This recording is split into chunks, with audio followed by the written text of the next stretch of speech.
Cineautopsias, podcast de cine.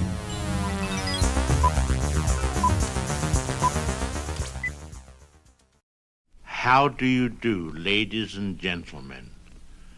My name is Alfred Hitchcock, and this is Music to be Murdered By.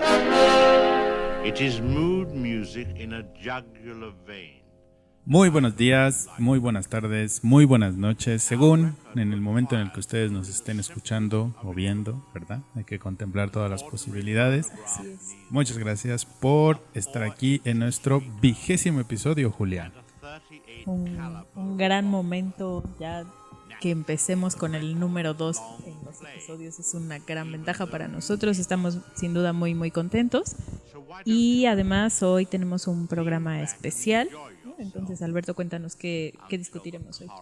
Bueno, pues a propósito de la magna exposición y el gran ciclo de cine acerca de Hitchcock, que existe ahora en estas fechas y que creo que va a estar todo el año y un poquito más del año próximo en la Cineteca Nacional de nuestro querido México, pues entonces vamos a aprovechar para comentar y discutir y platicar con ustedes algunas de las películas que más nos gustan de Hitchcock. No sabemos si las mejores, si las peores, eso ahorita es lo que vamos a discutir, pero son las que más nos gustan, ¿verdad, Julián? Sí, sin duda fue difícil hacer el recorte, ¿no? O sea, decisiones difíciles tuvieron que ser tomadas en este proceso tras bambalinas. Así es. Pero llegamos a 4 finalistas, que son las que estaremos compartiendo con ustedes. Sí, y las vamos a comentar en orden cronológico, por lo cual la primera va a ser La Ventana Indiscreta. ¿Extraños en un tren? Extraños en un tren, por eso les decía que es cronológico el asunto. Porque la segunda va a ser La Ventana Indiscreta. Así es, La Ventana Indiscreta. Y luego vamos a comentar Vértigo. Y para finalizar, el gran clásico, Psicosis. Bueno, pues ese es nuestro contenido. Bienvenidos al episodio número 20 de Cineautopsias, podcast de cine y con bisturí en mano. Comenzamos.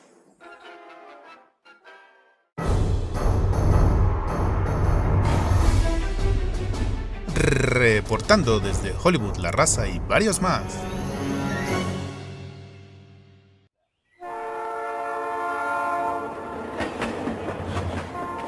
Extraños en un tren nos cuenta la historia de Guy Haynes, quien por casualidad se topa en un viaje en tren con Bruno Anthony.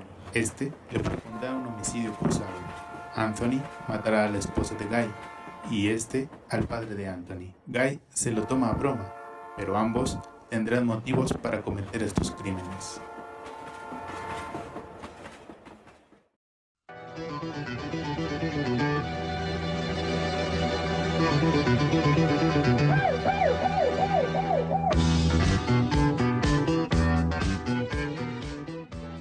Bueno, vamos a comenzar discutiendo la primer película, Extraños en un tren, ¿no? Y la manera en cómo comienza esta película es pues magistral, ¿no? Porque nos ofrece una metáfora visual sobre pues lo que va a desencadenar la trama de la película, ¿no? Son estas dos vías del tren que de ir paralelas en un momento se cruzan, ¿no? Y se vuelven a separar, ¿no? Entonces, desde el inicio un poco ya nos está diciendo lo que, ¿no? Como la idea que va a estar detrás o en el centro. Y lo hace de una forma que, bueno, el espectador a la primera vista no te das cuenta, ¿no? No sabes exacto. que eso va a ser tan significativo y cuando la vuelves a ver, de estas películas que vas redescubriendo como lo meticuloso que era al planear, ¿no? Como cada cosa. Pero no sé por dónde te gustaría que comenzáramos a discutir. Pues si quieres comentamos un poquito de esta parte que él tiene como una de sus características principales como director de cine, que es la planeación. Mucho se sabe que él tenía, o se dice que tenía la película en su mente, y que una vez que tenía la película en su mente es cuando entraba ya el proceso de rodaje y de filmación. Y también se sabe que él filmaba como planos y escenas que no tenían ningún sentido para nadie, excepto para él, y que lo hacía precisamente porque no quería que nadie le metiera mano a sus películas. Que él era el único que sabía en qué momento iba una escena, en qué momento iba cierta toma, y de esa manera tenía el control de lo que él quería hacer. Y más allá de eso que puede resultar anecdótico como parte de la personalidad de alguien, tiene que ver precisamente con ese proceso creativo de saber qué es lo que te quiere contar, de saber con qué imágenes quiere él representar la historia que te quiere contar. Y en este caso, si mal no recuerdo, la imagen de las vías del tren viene después de estas secuencias donde vemos a dos personas llegar a una estación del sus tren zapatos. Y solo vemos sus zapatos. Entonces vemos los zapatos, entran al andén y luego lo que vemos son las vías que se van a cruzar. Entonces ahí está la metáfora que tú decías, ¿no? Sí. Se van, esas dos personas que vimos en algún punto se van a cruzar. Sí. Y ahí empieza Extraños en un tren, ¿no? Que es una forma tanto visual como narrativamente hablando, pues es extraordinaria. La manera en que él ya solo con esas imágenes te va a decir de qué va esta película. La vida de dos personas se van a cruzar, van a tener un choque extraordinario y ahora vamos a ver cómo es que se pueden separar, si es que se pueden separar.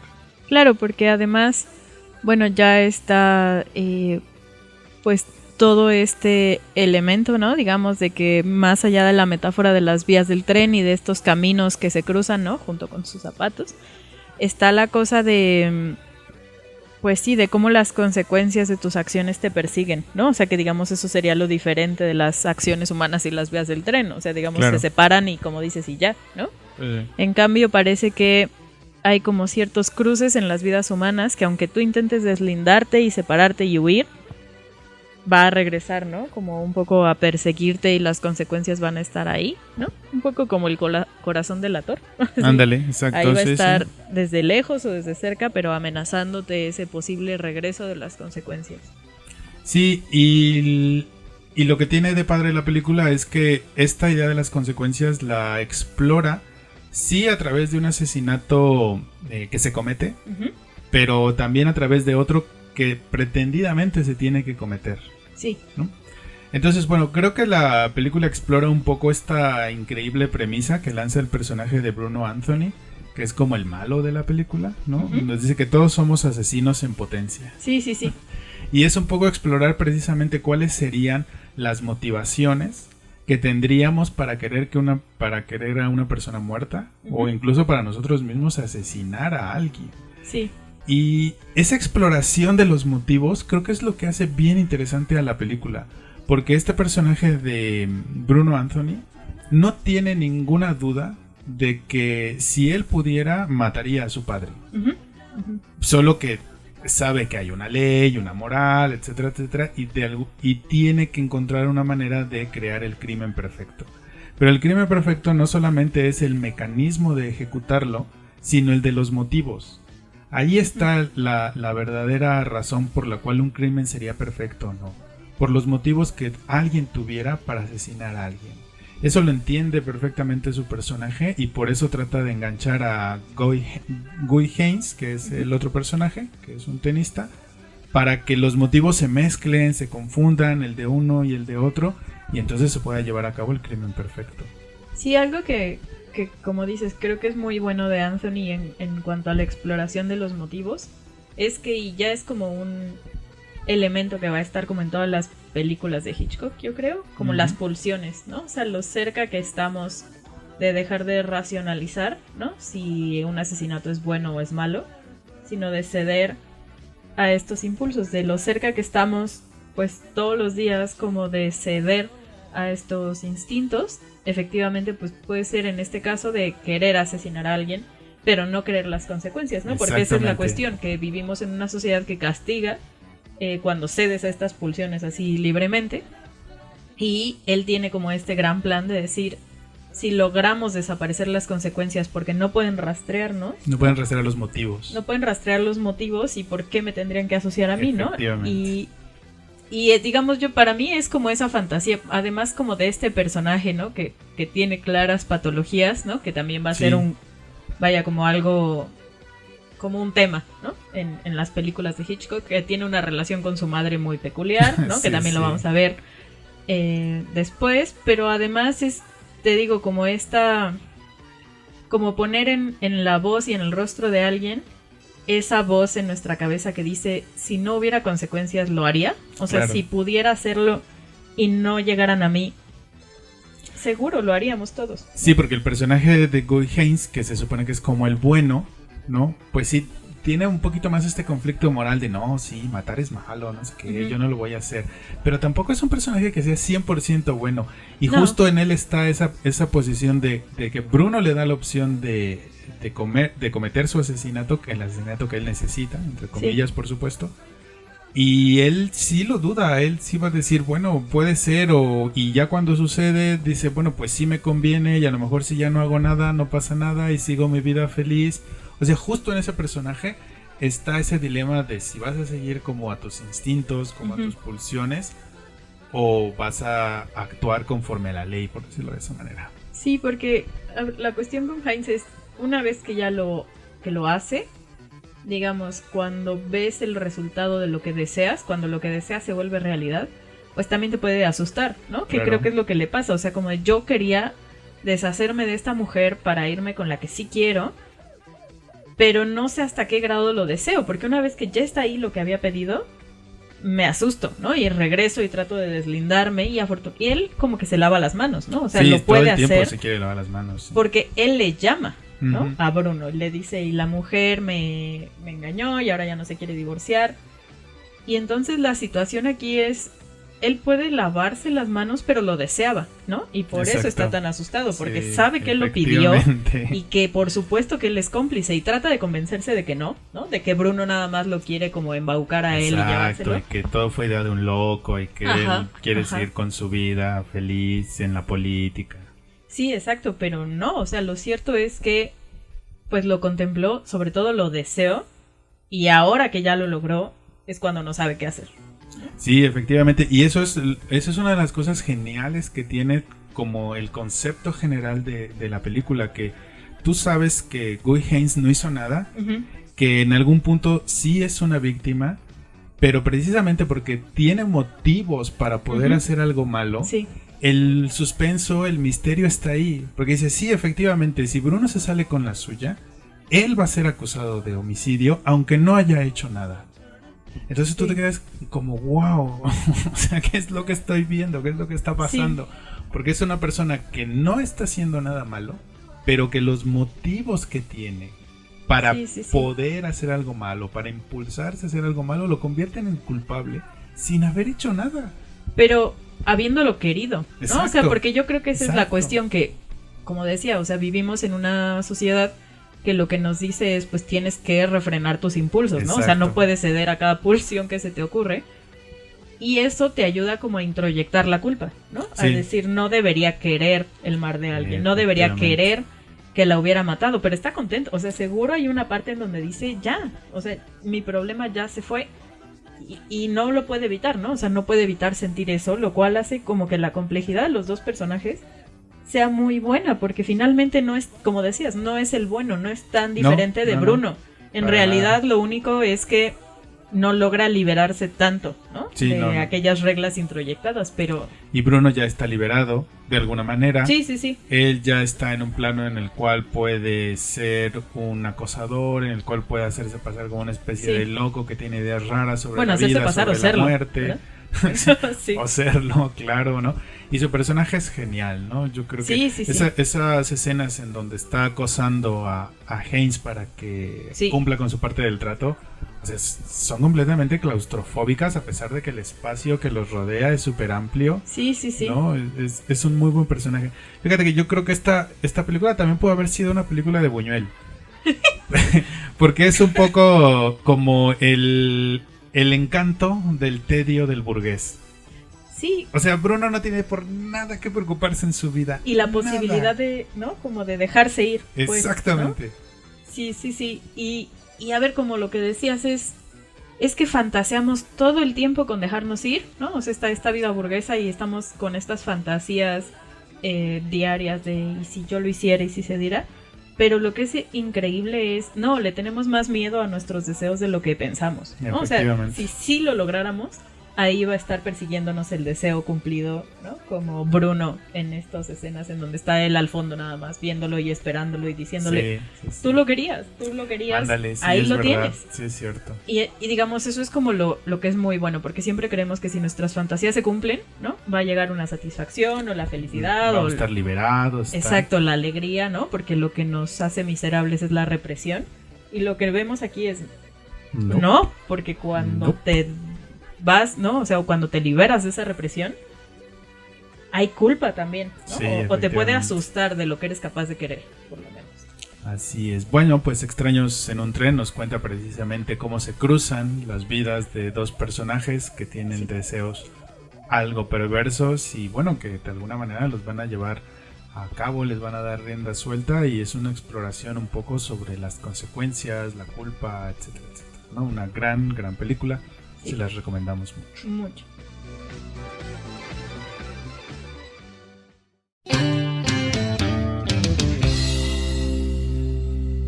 Reportando desde Hollywood, La Raza y varios más.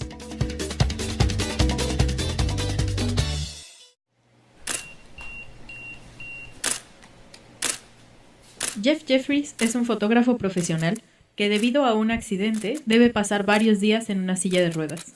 Jeff pasa estos días junto a la ventana, viendo cómo transcurre la vida de sus vecinos. Un día, sin embargo, nota que ocurre algo extraño con uno de los matrimonios que viven en el edificio de enfrente. Con ayuda de su novia, Lisa, tratarán de probar que sus sospechas son ciertas y que ha ocurrido algo terrible al otro lado de su ventana.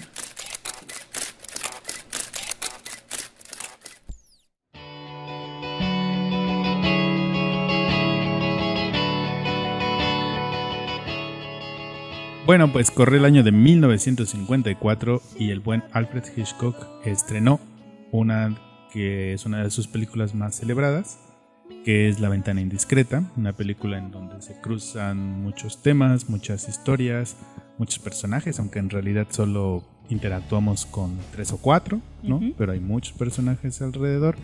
Y entre otras muchas cosas, La ventana indiscreta nos cuenta la historia de un hombre que no se quiere casar y que su novia lo tiene que convencer de casarse. Y para convencerlo de que se case, aprovecha un supuesto asesinato que hay ahí en el vecindario. Y a partir de ahí se desarrolla toda la trama hasta ver si este personaje se va a querer casar o no. ¿Quién no se va a querer casar con Grace Kelly? Sí. Por favor, o sea, ¿qué le pasa? Solo en una película de Hitchcock alguien podría creer, ¿no? Así como que Grace Kelly tenga que convencer a alguien para casarse. Sí, ¿no? O sea, pero bueno, nuestra querida princesa. Así es. Que va a tener que andar convenciendo a nadie. Solo un genio como Hitchcock podría poner ese dilema en una persona.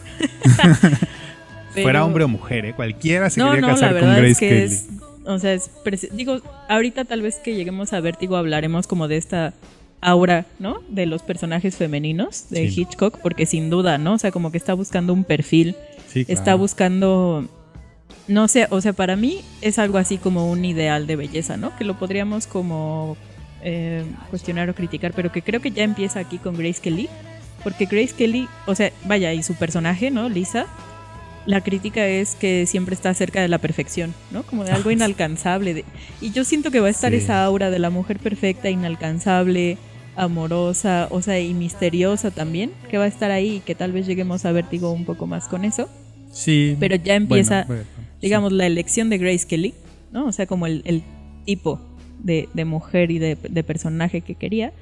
Pero, o sea, tal vez como para comenzar con La ventana indiscreta, algo que a mí me ocurrió, o sea, como muy personalmente, fue que fue una película que ya había visto sin saberlo, ¿no? Ah, ok. O sea, no también.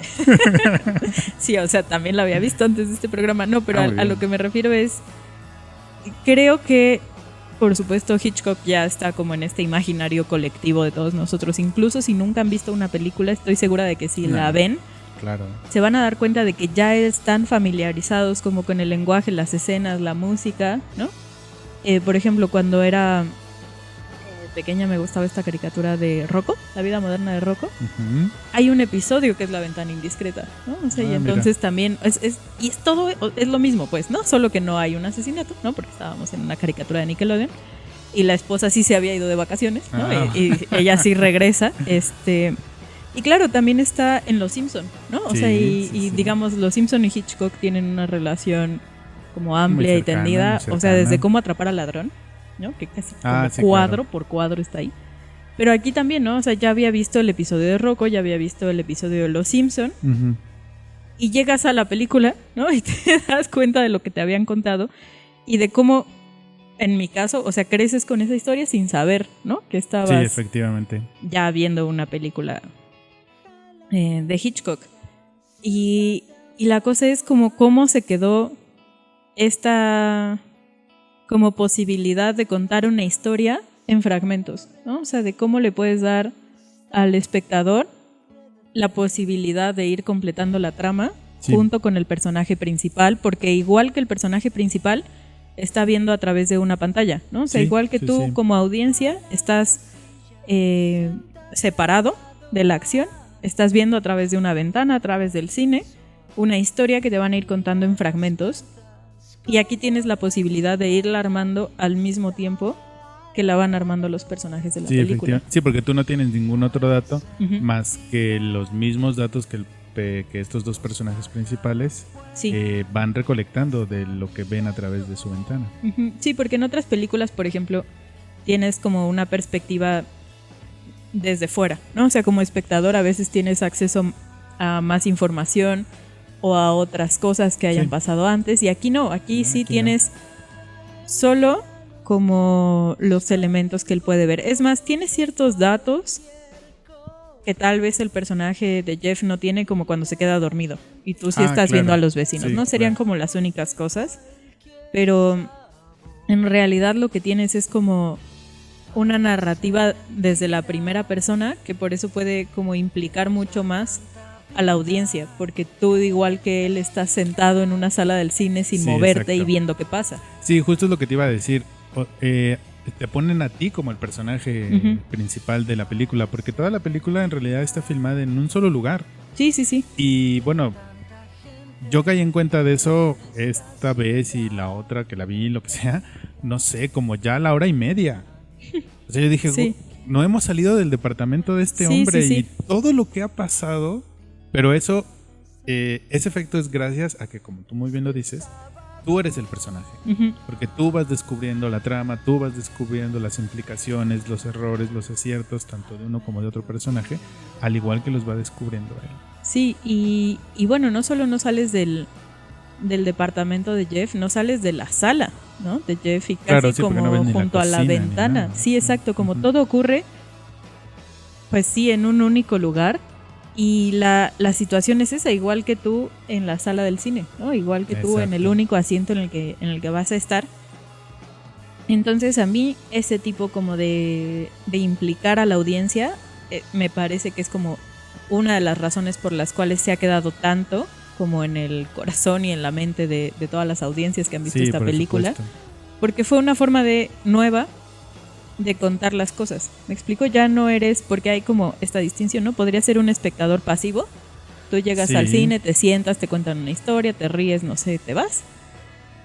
Y aquí pareciera que no, ¿no? Porque, y además eso, o sea, está como el voyerismo del personaje principal, ¿no? Como de, él está espiando algo que no debería. Y eso es lo que sientes tú cuando estás viendo la película, como estamos viendo algo que tal vez no deberíamos, ¿no? Y tienen esta frase en la película de, son vidas privadas lo que estamos viendo, tal vez no deberíamos. Efectivamente. Pero no puedes dejar de ver, ¿no? O sea, y por eso estás ahí como en toda la película. O sea, te digo, a pesar de que ya te la sabes de memoria, yo siempre me pongo como tensa cuando Lisa va al departamento y entonces Jeff le está gritando y como, Lisa, ¿por qué te estás metiendo? Y ya sabes qué va a pasar, y aún así, te digo, me parece que está tan bien hecha que ya estás tan implicado para ese momento de la película. Sí, que ya no te lo cuestionas. Ya no te lo cuestionas, no puedes dejar de ver, estás con el pendiente de qué va a pasar, ¿no? Sí. Y a pesar de que la vuelvas a ver muchas veces. Si la mató, si no la mató. Sí. Pero un poco hablando de la planeación, de la previa planeación y de la idea general que tiene Hitchcock de lo que te quiere contar, este tipo de detalles que ahorita te voy a mencionar, logran toda esa creación general. Por ejemplo, a ver, ¿por qué una persona que está enyesada y que no se ha podido mover durante 6 semanas va a estar viendo a sus vecinos? Bueno, sí, un poco por tedio, claro, ¿no? Pero además porque él es fotógrafo. Sí, también. O sea, lo que se dedica a él es a ver, a ver a otros. Sí, ser observador de los detalles. A ser observador, ¿no? Sí. Y luego, ¿por qué lo vas a poder hacer a través de las ventanas que tienen abiertas de par en par? Porque es verano. Sí, porque hace muchísimo calor. Y hace muchísimo calor y la gente tiene las ventanas abiertas de par en par, sin las persianas corridas. Sí. Entonces se puede ver todo lo que están haciendo. Sí, sí, Entonces sí. ya esos dos pequeñitos detalles ya te hacen verosímil. Claro. Algo que podría parecer un simple, pues qué sé yo, una anécdota, un gran chiste de más de 2 horas. Ujú. No, te vuelven verosímil una historia en la que además se dan el lujo de implicarte a ti como espectador. Sí, sí, sí. No, y como dices, algo que es muy bueno es la manera en la que te da estos detalles, ¿no? Porque en realidad solo tenemos la toma del termómetro, Sí. ¿no? A James Stewart sudando muchísimo al mucho. inicio, los vecinos que duermen afuera, Pero ¿no? En duermen su colchón. afuera, sí, sí, sí. Y ya, ¿no? O sea, no tienes que decir No tienes que como estar todo el estos tiempo diálogos diciendo, explícitos. ay, qué calor, ay, Ajá, no sé qué. Hoy exacto. venía de la calle y ve cómo vengo sudando. No, no, no.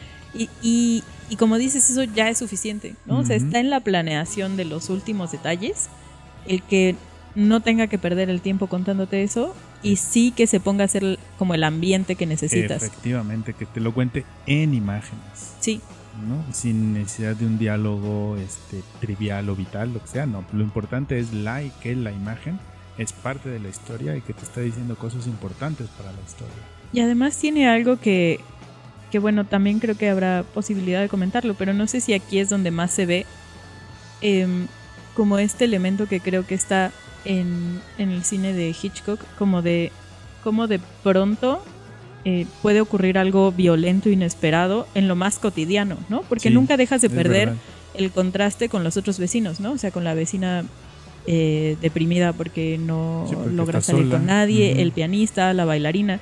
O sea, tú estás viendo algo que parece un retrato cotidiano de todo el tiempo y ahí en medio de lo cotidiano, ¿no? Como la violencia de pronto y que está más cerca de ti, ¿no? Y entonces a mí eso también me gusta mucho porque no deja de ser, ¿no? Como no es una película de asesinato, ni de No, misterio, no, para ni de nada, ¿no? Mm-mm. Porque no deja de tener chistes, no deja de tener como todo este debate sobre si se va a casar o no, si Lisa sí va a aguantar el ritmo de vida del Sí, pues, fotógrafo de guerra. Muchos lo han interpretado como una película que reflexiona sobre el matrimonio y ni siquiera sobre el asesinato Sí. que hay ahí. Exacto, o sea, y digamos, es que hay como esta colección de historias, ¿no? Por Sí. eso a mí se me hace como una muy bonita metáfora como de lo que puede ser el cine, ¿no? O sea, como de todas las historias que te cuenta y te digo, esta manera de involucrar al espectador que siempre está viendo lo que tal vez no debería, las vidas privadas que tal vez no Exacto. debería. Bueno, de hecho, hay una constante, ahorita lo destacamos en Psicosis porque es donde Ujú. más se ve, pero casi siempre hay una secuencia de inicio a partir de un detalle Mm, y luego se va abriendo la toma. ujú. Y es un poco esto, que a lo mejor tú no Sí. deberías estar viendo eso, Sí, sí, sí. que eso es algo que está oculto, yo te lo voy a abrir en la toma, Ujú. pero igual y no deberías haberlo visto. Sí, y eso sí, sí. pasa con el personaje de James Stewart en esta película. Claro, y como es el fotógrafo, igual que Hitchcock como cineasta, él te va a decir dónde ver, ¿no? O dónde están los Efectivamente. detalles que tienes que ver. Y te digo, a mí tal vez es una de las que más me gustan, no solo por esta sensación de que crecí con ella, ¿no? También por esa manera de implicarte, de hacerte sentir dentro de lo que está ocurriendo, de que estás en esa sala junto con él, ¿no? Y con la enfermera y con Lisa, Sí. y tratando de descifrar lo que pasa. Entonces creo que es pues excelente. Por eso hay muchas razones, pues, pero es de las Sí, que más por me gustan a mí. supuesto. Ya que sí nos tenemos que ir en este bloque, por supuesto, pero no hay que dejar de otra vez de mencionar a la gran Grace Kelly. Sí, sí, sí. Este detalle de no, es que no me quiero casar con ella porque es demasiado perfecta. Entonces tú dices, ay, qué exagerado, no sé qué. Pero la primera vez que aparece en escena, dices, claro, lo es Y perfecta. Y es como una es construcción de la perfecta. mujer ideal, ¿no? O sea, y Claro. te digo, ahorita que vayamos a Vértigo lo seguiremos hablando porque esa mujer inalcanzable, perfecta, que está como más allá de donde yo estoy. Pero lo padre es que en el desarrollo de la película, él y nosotros nos damos cuenta que sí es perfecta, pero no es inalcanzable. Sí, sí, sí, sí. Que sí lo es. Y se va a mantener perfecta durante toda la película, y bella y hermosa, pero es alcanzable. Pues sí, Y a lo mejor lo convence de que se casara con él. seguro, seguro. O sea, tonto si no. Como Muy le bien. dice la enfermera. Vámonos a lo que sigue.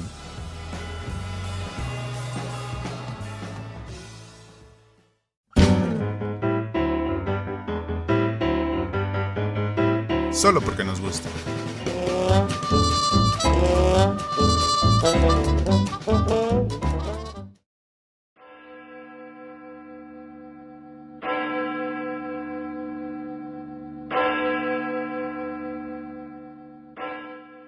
Considerada por muchos como la mejor película de todos los tiempos, Vértigo nos cuenta cómo es que el detective de la policía de San Francisco, Scotty Ferguson, tendrá que superar su acrofobia y vértigo mientras intenta evitar que Madeleine Esther se suicide al ser poseída por el espíritu de Carlota Valdés.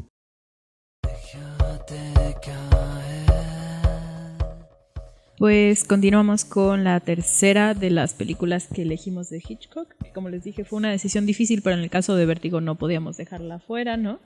En realidad, a ver, tal vez un poco como para comenzar, ¿no? La discusión. Decíamos en el caso de Extraños en un tren que está el tema, ¿no? De las pulsiones, de dejarse ir. En el segundo está el caso del voyerismo, de estar de observador, sintiendo que te estás implicando en algo que no deberías. Y aquí está la cuestión de las fobias, ¿no? O sea, y de lo que pueden representar, sobre todo como en lo que te puede llegar a separar de los otros, ¿no? E incluso como de ti esta sensación de que regresa siempre, ¿no? O sea, como esa sensación horrible. Y estaba leyendo que durante la filmación de Extraños en un tren, la hija de Hitchcock, Patricia, que es la hermana, ¿no? de la novia, le tenía miedo a las alturas, ¿no?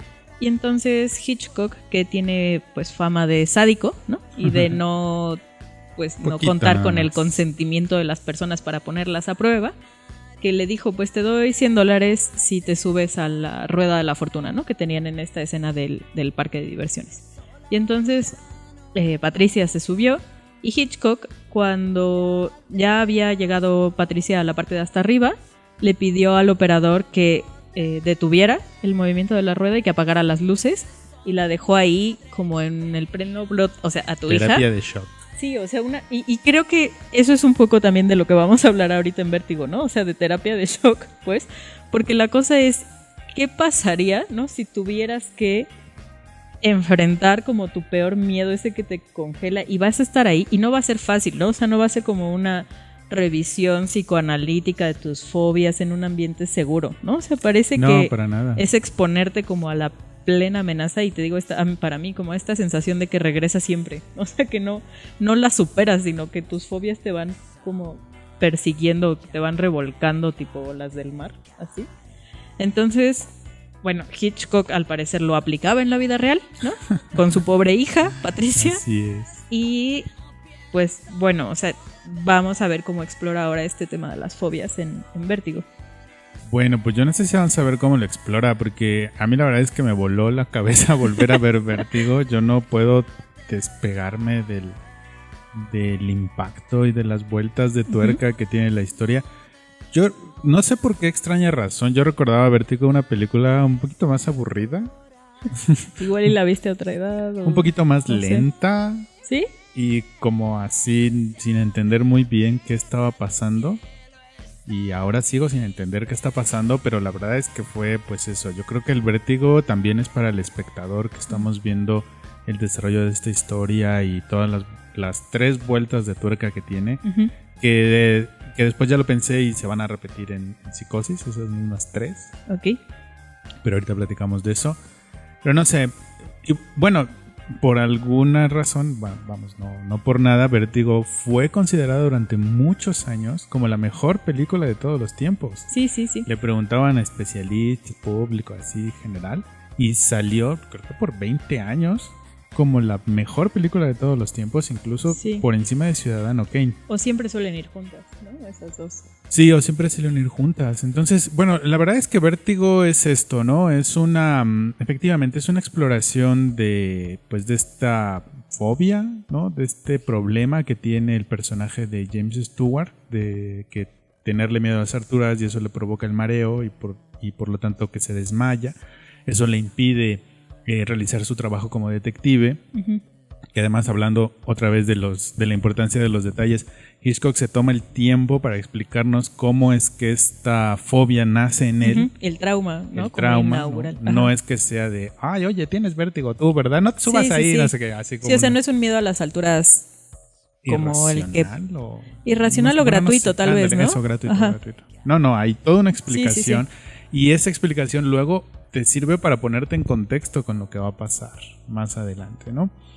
Entonces es muy padre cómo la película trata muchos temas. Por ejemplo, está basada en una novela que se llama De entre los muertos, me parece, ¿no? Y explora un poquito esa parte de si es posible como que un fantasma se apodere de ti, que tome tu cuerpo y que te obliga a hacer cosas que tú no quieres, como a suicidarte. Explora este tema de las fobias, yo lo veo un poco esta primera parte de la película como si una exploración de la pregunta de si el amor puede vencer a la muerte. Sí. ¿No? Entonces, ese conjunto de premisas, ese conjunto de exploraciones te va construyendo una película bien compleja, pero al mismo tiempo muy sencilla de ver. Sí, también. Porque como comentamos un poco fuera de micrófonos, hay cada vez menos utilización de los diálogos para explicar cosas. Y aquí es una de las películas en donde quizá menos diálogos hay para explicarte cosas, sino que simplemente eres tú con la cámara siguiendo al personaje y el personaje igual descifrando o no, quién sabe, ¿verdad? Esa es la cosa, sí. El misterio que hay detrás de lo que le encargan investigar, porque él es un detective retirado y le encargan seguir a una mujer que parece que está siendo poseída por un espíritu de otra mujer. Y como dos cosas, o sea, primero por lo que decías de las imágenes, o sea, creo que otra vez, ¿no? En Los Simpson ya está, o sea, si ustedes no han visto Vértigo, ahí está ya, seguro ya vieron esa escena en algún lado, porque digamos la representación visual del trauma, de la sensación de vértigo, ¿no? O sea, digamos como que es un aspecto como genial el cómo hace la toma de las escaleras para permitirte sentir cómo se está sintiendo el personaje, ¿no? O sea, no tienes como que imaginarlo, hay una representación visual, como una perspectiva, como si pudieras ponerte detrás de sus ojos, ¿no? O sea, hay algo como la fuerza visual de la toma, que es lo que te hace vivir, ¿no? Como esta fobia del personaje, o sea, que hace que lo entiendas, porque efectivamente, como dices, no solo no es gratuito, digamos, para mí es como un personaje más, ¿no? O una presencia más en la película. Y es gracias a estas tomas visuales que no necesitan diálogo, no necesitamos escucharlo a él diciendo lo mucho que le da miedo, porque entonces cuando recuerda, sobra. Es más, como que siento que arruinaría el efecto como emocional que te da ver la toma. Totalmente. Bueno, además de que Stuart es muy bueno, ¿no? O sea, como su expresión, las escaleras, te permiten, digamos, como sentir. Pues primero, ¿por qué se llama vértigo? O sea, ¿y por qué es esa presencia que está ahí siempre, ¿no? Como esa amenaza latente. Es algo que me parece como muy bueno y que, como dices, no necesita que sea explicado por nadie más allá de la minuciosidad de las tomas, ¿no? De las escaleras. No, porque cuando tiene estas escenas en donde él tiene que subir al campanario, tú vas sintiendo conforme va subiendo la misma ansiedad que él va sintiendo, porque tú ya viste, ya experimentaste como espectador lo que él siente cuando se sube a un banco. Sí. Y entonces cuando él va a subir al campanario, donde se van a desarrollar las dos escenas climáticas de la película, pues tú sientes su vértigo, tú sientes su mareo, su propia ansiedad, y tú dices, no lo va a lograr, no lo va a lograr, no lo va a lograr. Y no lo va a lograr porque no es este miedo a las alturas, sino, o sea, y digamos, como para mí me parece simbólico que sea como circular, ¿no? O sea, regresa al trauma original, y ese es como todo el punto, como hay algo que te detiene por dentro y como que parece inevitable que regreses a ese peor lugar, a tu peor pesadilla. Y bueno, eso me lleva a lo otro que decías de las mujeres, ¿no? O sea, y a ver, por supuesto que se trata como de esta exploración sobre una relación amorosa, sobre la imposibilidad como de aceptar una separación, de olvidar, pero también lo que decía un poco, esta mujer inalcanzable porque es un misterio, ¿no? Porque como dices, como espectador te puede quedar la duda de ¿qué? O sea, ¿estoy entendiendo? ¿No estoy entendiendo? ¿Sí será? O más bien, ¿está engañándonos? No. ¿Está loca? No. O sea, nunca sabes. Pero es como esta mujer bellísima, enigmática, lejos de todos, ¿no? O sea, que por eso te atrapa y te seduce tanto, porque dan ganas de seguirla. Y además están estos detalles de que la forma del peinado, que el Sí. arete, que el collar. Que recreen una vez más como otra vez el punto del trauma, ¿no? O sea, Sí, y todos esos elementos te van construyendo este personaje femenino que tú no sabes si es el espíritu, si es una mujer de carne y hueso, otra vez si es como una especie de, no quiero decir alucinación, pero sí como autoengaño del personaje Sí. principal, de que ella se está enamorando de él y entonces él va a ser el superhéroe que la va a salvar de los males del mundo, no sé. pero además tiene este elemento de si la salvo a ella, me salvo yo, ¿no? Claro. Esta es mi oportunidad de hacerlo bien. Sí, y eso es una de las cosas que más me voló la cabeza de la película, que yo creo que a final de cuentas es un héroe fallido. Sí, O sea, sí. Él la misión que le encargan y luego la que él se echa al hombro, en las dos va a fallar. Y, o sea, es que eso es como, te digo, a mí me parece de tragedia griega, ¿sabes? Como de algo que ya está cantado Moira. desde el inicio, ¿no? Así como, esto va a ser cíclico, terrible, traumático y no vas a lograrlo, ¿no? O sea, y va a haber un momento en donde crees que sí, en donde vas a poder como superar, ¿no? O ir más allá de donde se quedó efectivamente como esa escena en el campanario. Estás ahí al borde, ahora sí vas a ir más allá de eso y de alguna forma siempre se le escapa la redención, la salvación, la posibilidad de hacer algo consigo mismo. Está como excluida. para Sí, James Stewart. totalmente, porque también un poco la película es quizá la exploración, como decíamos al inicio, pues de esta fobia, Ujú. ¿no? De de la emoción ante un hecho traumático. Sí. Porque en el caso de las anteriores está la exploración de los motivos, está la Sí, sí, exploración de un poquito si existe el misterio de la muerte o no en la ventana indiscreta.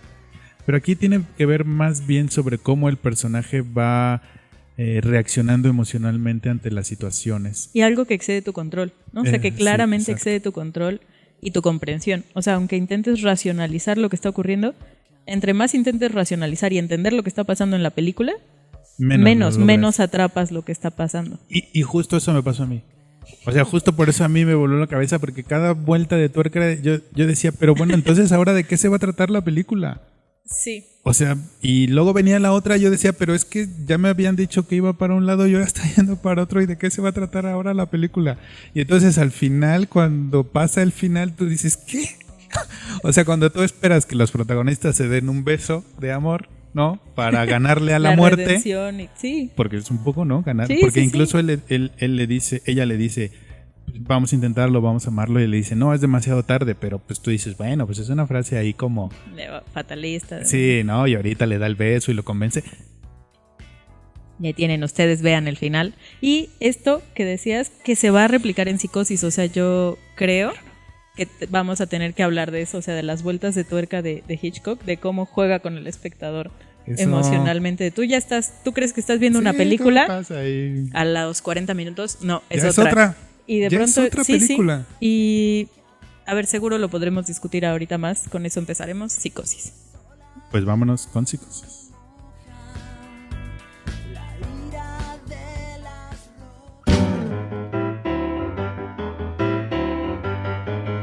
Solo porque nos gusta.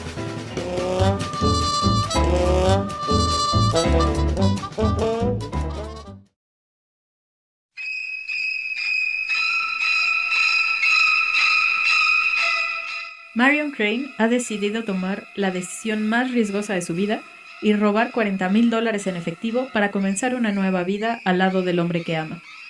Todo pareciera indicar que Marion va a salirse con la suya hasta que llega por accidente al motel Bates, donde Norman y su madre podrían tener nuevos planes para ella.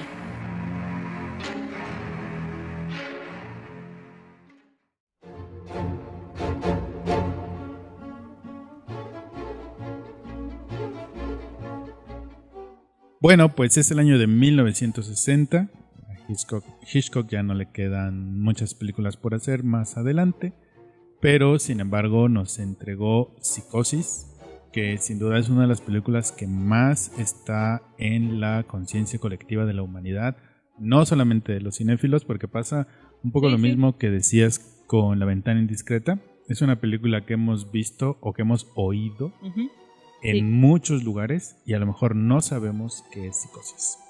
Sí, o sea, les digo, una vez más, hay episodio de Los Simpson para Psicosis. O sea, y han sido tantas las referencias que sí, o sea, efectivamente, incluso si nunca la han visto, seguro el día que la vean se van a dar cuenta de que algo ya sabían, ¿no? Sí, que algo ya sabían. Y sí, o sea, llegó como para cambiar, ¿no? O sea, muchísimas cosas, digamos, es pues una película que, como ahorita comenzaremos a discutir, retomando lo que dejamos hacia el final de Vértigo, que tiene una estructura muy particular, ¿no? Como estos giros de tuerca, pero, o sea, no se da el lujo de tener nada más una, ¿no? Como Sexto Sentido podría haber sido de, wow, llegó el final y todo. No, o sea, aquí está jugando contigo.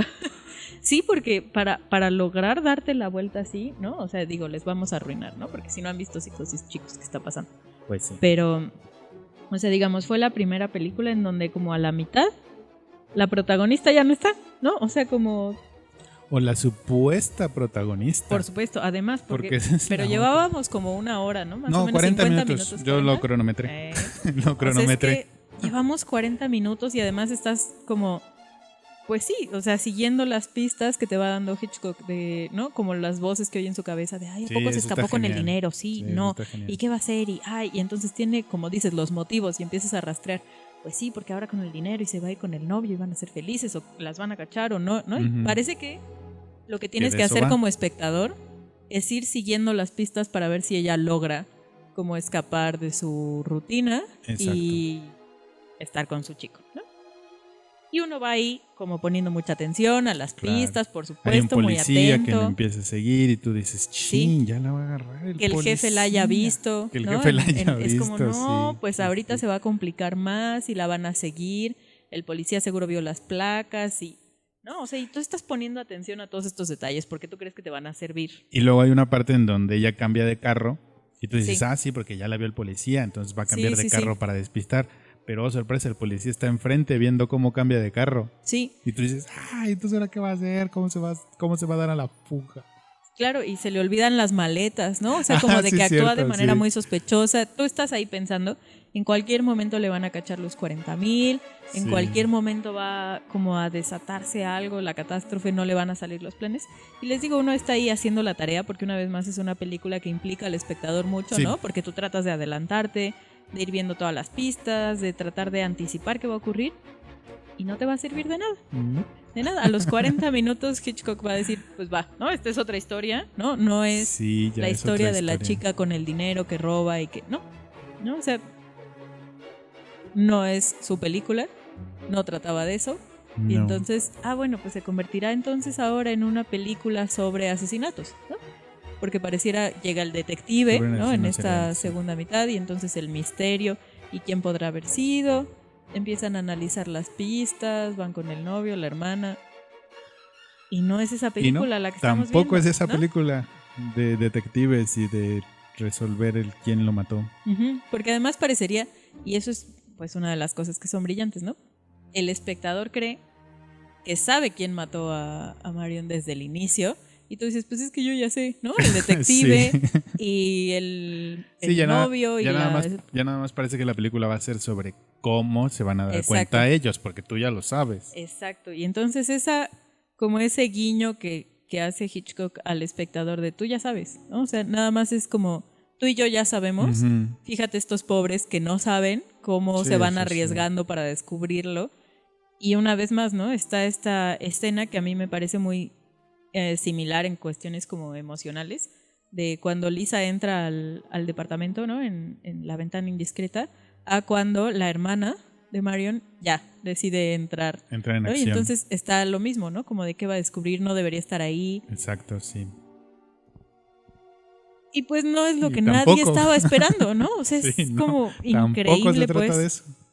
O sea, hay como formas de engañar al espectador y él ocupa como 4 o 5 a lo largo de toda la película. Esa parte que tú dijiste ahorita de es un guiño de Hitchcock al espectador diciéndole tú y yo ya sabemos, no. Sí, o sea, te hace creer que eres cómplice. Te hace creer que eres cómplice y luego él mismo te va a decir no, de esto no va la película. Yo, ¿sabes? Creo que el principal logro de la película, y con esto no quiero decir que todo lo demás no sea un gran logro, pero, o sea, es que es algo que me parece superlativo, Es que la película te crea un personaje que no existe, que es la mamá de Norman Bates. Pero la película, o digamos, la película lleva al espectador a creer Bueno, en el personaje, eso ¿no? está mejor dicho. Porque tú lo Sí. armas, o sea, en realidad Sí. tú crees que sabes todo porque lo estás Sí. viendo, y más bien Hitchcock es el que te dice, tú te crees muy listo, ¿no? O sea, Sí. tú crees que no, o sea, yo te di unas pistas, no era, tú lo armaste, tú lo construiste, Sí. es tu responsabilidad haberte creído. Y el personaje no existe. Sí, y sin sí, sí. embargo, existe en Ajá. tu mente, existe en la mente de los personajes Y en la de Norma. y en la de Norman, que es lo más importante. Pero el personaje no existe y gran parte de lo que se echa a andar es por ese personaje que no existe. Sí, sí, sí. Y te digo, por cómo funciona para poner ahí las expectativas que tienes como espectador de saber qué está pasando. Porque creo que esa es la cosa, que tú quieres saber qué va pasando en las películas, ¿no? Sí, Un poco por como lo que supuesto, decías sí, en sí. Vértigo. Y entonces tratas de explicarte, bueno, ahora sí la van a cachar y no. Híjole, ya la mataron y entonces, ¿qué va a pasar? ¿No? O sea, y incluso cuando ya llegan, aquí va todo. O sea, pues sí, los spoilers, ¿no? Entonces cuando llegan con el alguacil. Pues 1960. O sea, ya, sí, chicos, ¿qué está pasando? O sea, cuando el alguacil les dice, no, la mamá lleva enterrada, ni siquiera ahí lo crees, porque los otros personajes, la hermana y Sam, dicen, no, o sea, seguro se están equivocando, Sí, seguro está mal. sí, sí. Y entonces te siguen alimentando esa esperanza que tú tienes ahí, bueno, como esa idea que tú te hiciste Sí, claro. de qué estaba ocurriendo. Y pues que sí, era totalmente falso, ¿no? Era otra película, digamos, el protagonista, pues no era Marion, no era, No era Marion el Crane. asesinato, No. no era resolverlo. No. En este caso, como en todas las que llevamos, las patologías son el como Sí, hilo el conductor hilo conductor, de la sí. historia. Y lo que pasa es que te lo va mostrando hasta el final, o te lo va revelando hasta el final. Y otra de las cosas que también es constante y que mencionábamos con relación a los personajes femeninos, una de las cosas que se repite en estas 4 películas es que cuando el personaje femenino decide como tomar acción, Ujú. es cuando ya digamos que toda la maquinaria del suspenso se echa a andar. Porque aquí, como bien lo dijiste hace un momento, cuando la hermana de Marion Crane decide averiguar ya por ella misma qué es lo que está pasando, es que el conflicto o el supuesto conflicto, ya lo que sea a estas alturas, Sí. se va a ir solucionando, ¿no? Cuando Lisa le cree al personaje de James Stewart Sí. que su vecino sí mató a alguien, entonces es cuando empieza la trama, ¿no? Sí, sí, sí. Entonces, ahí también estos personajes femeninos, el de Marion Crane, que pues, se va a morir y todo, el de su hermana, o sea, sirven para poner más suspenso a la acción, sirven para que tú como espectador digas, ahora qué va a pasar. Sí. No son solamente pues como comparsas de un personaje, ¿no? Sino que efectivamente están ahí a su lado Ujú. para intentar resolver este posible misterio, como pasa en el caso de Vértigo, que Sí. parecería ser como el personaje femenino más pasivo, pero en realidad es el que le está haciendo al personaje de James Stewart otra vez todas esas Sí, sí, sí. emociones, ¿no? Y decir, sí lo voy a intentar, sí me voy a subir al campanario, Sí. aunque al final no lo logre. Y bueno, una de las cosas que hay que destacar de Psicosis es la música. Sí, o sea, y bueno, también retomarlo con lo que decías de las otras películas, lo visual, y en este caso la música y lo visual. O sea, lo que estaba leyendo es que, esto que te comentaba, que Hitchcock le acabó pagando como el triple, ¿no? O sea, ya le habían pagado al que hizo la música y cuyo nombre debería recordar, pero bueno. Es Bernard Herrmann, ¿no? ¿Es Herrmann? Sí, Pues- Bernard Herrmann. O sea, y seguro es como de los soundtracks más conocidos, si no es que es el más Sí. conocido. Bueno, o sea, no sé si compita como con Star Wars. O sea, el caso es que ya se quedó ahí, ¿no? O sea, como tema Sí, propio y para recrear un ambiente, ¿no? Porque creo que ese es Sí. como el punto de cómo usa la música con lo visual para contarte todo lo que necesita, ¿no? O sea, no necesita más diálogos ni nada. La No. escena del asesinato en la regadera no, bueno. ya se quedó, digamos, como, pues sí, como un ícono, justo por la música, por el tipo de encuadre, ¿no? O sea, lo que platicábamos de tuvo que idear cómo podía grabar la cabeza de la ducha sin que se mojara la cámara, pero como para hacerte sentir que tú estás debajo Ujú. de la Sí, regadera, igual que ella, ¿no? La toma del ojo que se va alejando como cada vez más, ya que está muerta tirada en el piso. O sea, es icónica y no tiene como por qué recurrir a algo más que al tipo de encuadre que quiere, al tipo de toma Efectivamente, sí. y a la música y con eso ya tienes, pues sí, o sea, una de las escenas más repetidas de toda la historia. Esa escena por sí misma, pues es toda una clase magistral de encuadre, de montaje, de sincronía, de musicalización. Sí. Pues es una escena icónica. Y que además, o sea, pareciera ser muy íntima, estás muy cerca de lo que está ocurriendo y al mismo tiempo no sabes qué está pasando porque crees que es la mamá. O sea, es como una ambigüedad de muchísima intimidad, que parecería que tú no tienes ningún filtro, que estás ahí. Y no, porque no sabes qué es lo que está ocurriendo. O sea, tú crees que están asesinando, que la mamá está asesinando a Marion. Y no, o sea, es, digamos, te estás formando una idea de lo que está ocurriendo, mucho más compleja de lo que te están mostrando. Y creo que eso es como muy bueno, porque justo esa ilusión de estar tan cerca te hace creer más que tú sabes lo que está ocurriendo cuando no tienes ni idea. No, cuando están jugando contigo en realidad, ¿no? Milmente sí. El personaje de Norman Bates, ¿no? Esta frase de el mejor amigo de un chico es su mamá. Su madre, sí. ¿No? Y cómo defiende un poco su propia locura o su propia manera de ver al mundo antes de esta escena de la regadera con Marion y luego al final el rostro, ¿no? Sí, no sé, también es un personaje icónico también ya dentro de la cultura popular, Norman Bates. Creo que la interpretación que logra Anthony Perkins es genial. De hecho, él decía que, pues, aunque lo hayan encasillado, ¿no?, en ese papel, que él no se arrepiente, digamos, por la decisión de su carrera. Es como, bueno, ya todos me identifican como Norman, pero es que realmente, como dice, cerrar con la expresión de su rostro, o sea, de verlo como en esta, pues sí, personalidad. Oyes la voz de la mamá, pero lo estás viendo a él y sabes que son lo mismo, y entonces sí, es impecable. O sea, cerrar con eso es increíble. Sí, no, sin duda. Sin duda, Psicosis es una gran película. Pero siempre vale la pena volver a verla. Es una película que tiene muchas capas por las cuales explorar, desde las cuales analizar. Nosotros aquí nada más les hemos dado una pequeña entrada para que se animen a verla. O a volver a verla. Entonces, vámonos a lo que sigue.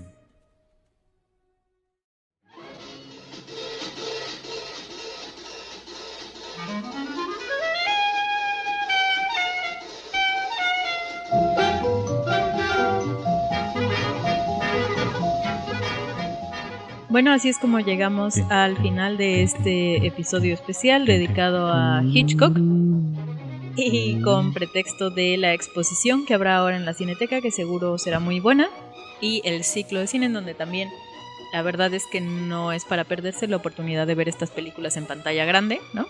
Entonces definitivamente es un gran pretexto para volver a repasar estas películas que, como ya decíamos, son clásicas, están en la memoria y en el corazón de todos nosotros.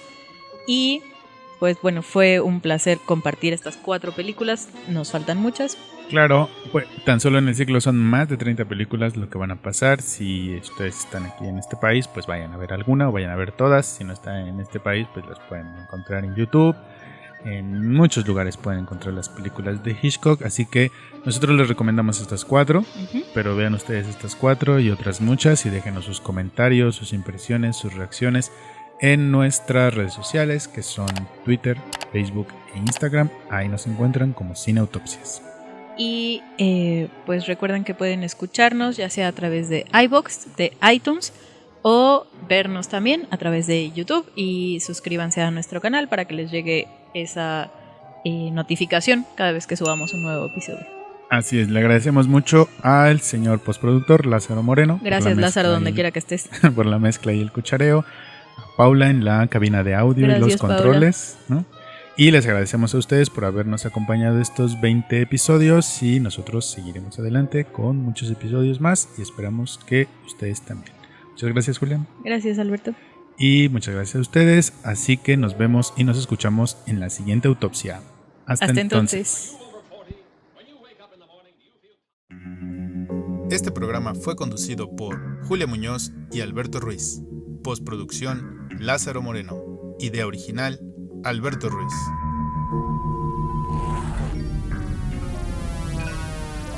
Cineautopsias. Podcast de cine.